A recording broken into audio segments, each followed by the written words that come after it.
And Frederick is going to say a few words on behalf of some of the students.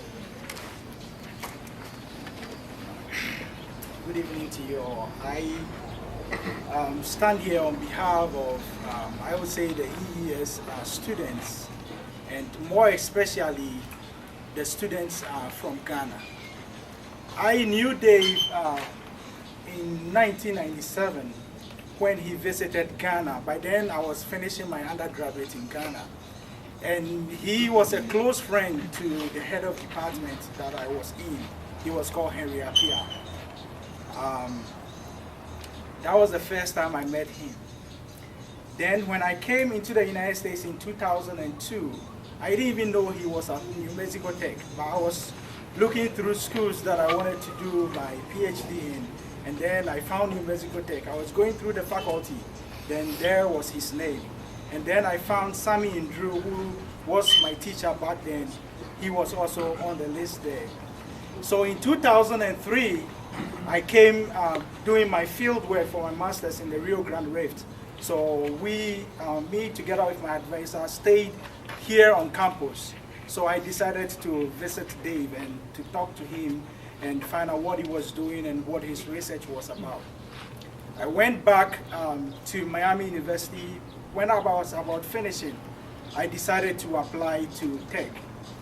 And when I applied, I wanted to do environmental geochemistry. That was what I wanted to do. I had my form accepted. I didn't know, but I was there and Dave sent me an email and he said, "Hey, I believe you are from Ghana." I said, "Yes, I was the one I spoke to the last time I came here." He said, "You have been accepted to the department, but there is no funding for you. But I'm going to try as much as I can to see whether I can support you." Dave told me that he was going to support me from his slash fund. And the faculty members probably understand what is slash fund. Slash funds is basically money that faculty members put aside from their research funding and they use it for their own purposes. But this was a man that was going to support me from that funding. And I was really, really impressed by that. And when I did my candidacy exam, I said it, and I really wept, because if it was not Dave, I would never have had my PhD. And my dream of becoming what I wanted to be would never have materialized. But this was a man that was able to do that for me. Not only that, he went ahead and looked for Sandia for me to be able to work with, because what I wanted to do was looking into arsenic that Ghana had so much problems on. He was working on geothermal stuff, and that was what he had money on. He didn't force me to get doing that. He went ahead and looked for what I wanted to do and helped me to really do that. I believe that we will fondly remember Dave for all the good things he has done for more especially Ghanaian students. Now that he's gone, I don't know the number of Ghanaian students that will be able to come to Tech again. I'm not saying that other faculty members will not accept them, but this is a fact that Dave has mentored more than 8 Ghanaian students, which to me, that is a record. He loved Ghana and he loved Ghanaians. It's no wonder he decided to use laterite, and he was one of the first discoveries about using laterite to remediate arsenic from drinking water.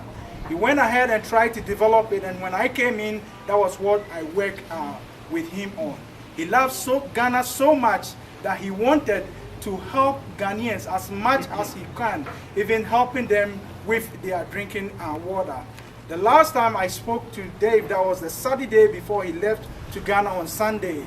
Our plans were we were going to go back to Ghana and build filters out of the work that I have done for people in Ghana. And if you look on the chart that we have there, you will see some of the tanks that Dave and I looked at, and we were going to design the same thing with funding probably from either World Vision or from the UN. And we were going to do that after he had come back to Ghana. But we believe that all this will not go down the drain. I hope that one day I will be able to take this out and make sure that Dave's dream will be fulfilled. Dave has been so helpful, not to me alone as a student, but to my family. every year he comes to my house with goodies for my children, he together with his wife Mary. In fact, when I told my kids that Dave has passed away in Ghana, the first girl, Deborah, what she asked me was, "Oh, Dad, so we are not going to get our goodies again?" that was so sad, and that was something that really touched me. And I believe that he's mentored a lot of people, not only Ghanaian students, but we heard what they said about him all over. And we can't say much, but to believe that he's resting safely in the arms of God. And I'm so happy that he was doing what he loved doing best at the time when he passed on. He loved taking students on field trip on every course that he taught, just to make them see the practical aspect of what he was doing. And that was exactly what he was doing 2 weeks ago when he passed on. And more especially, he also died in a country that he loved best. He personally told me, I don't know whether he told Mary, that if he retired and he had his own will, he would buy a house in Ghana and live there for the rest of his life.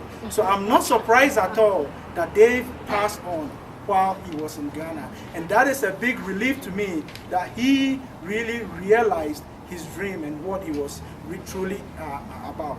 One peculiar thing about him that I fondly remember, I took 2 classes from him, apart from he being my mentor, and both classes were 8 a.m.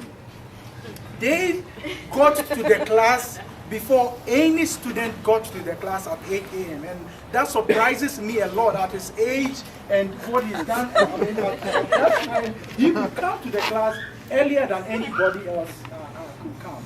Apart from that, Dave was really a character that we all know about, that they've said a couple of things about.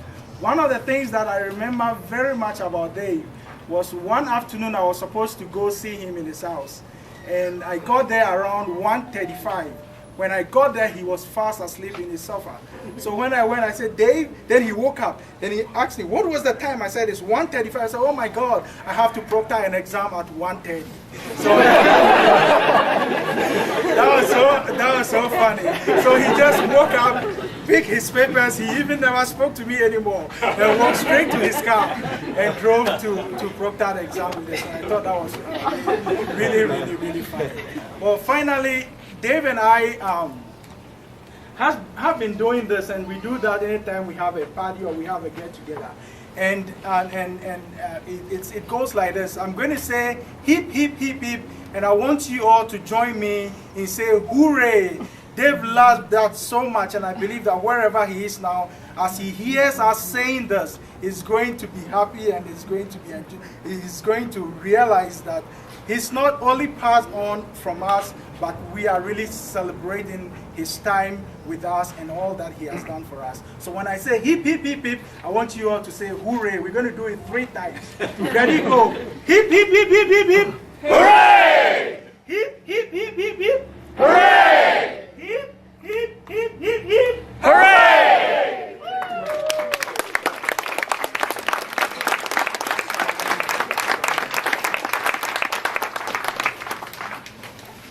Thank you, Frederick and Andy. I think almost everybody here has a special memory of Dave, whether you knew him well or maybe just took one class or just passed him in the hall and heard that real memorable laugh that he had when something caught his fancy. Please do take the time while you're here, if you haven't already, to say a few words. Write something down on the poster about what Dave meant to you and some of your special memories. That will be part of his legacy too.